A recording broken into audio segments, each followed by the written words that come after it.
चलिए भाई, तो ये वाला प्रश्न देखते हैं।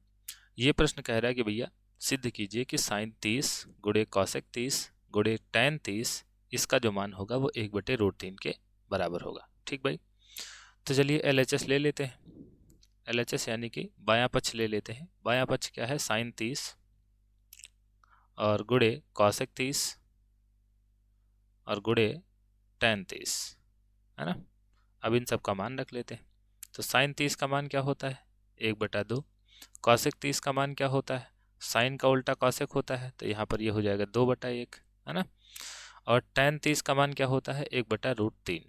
ठीक, तो 2 से 2 कट गया और ये क्या आ गया? ये आ गया 1/√3। तो ये क्या आ गया भाई? ये आ गया RHS। ठीक भाई, RHS आ गया, इसका मतलब सिद्ध हो गया। तो यहाँ पर हम लिख देंगे इति सिद्धम।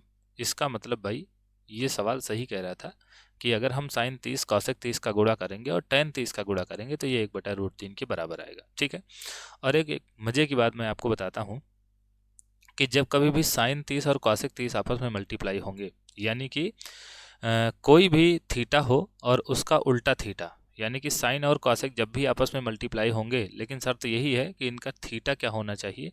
बराबर होना चाहिए। तो साइन और कॉसेक आपस में मल्टीप्लाई होंगे तो कैंसिल हो जाएंगे। ठीक, तो यहाँ पर देखो टैन 30 के मान, टैन 30 का जो मान होता है 1/√3, उसी के बराबर ये मान आया है। ठीक भाई,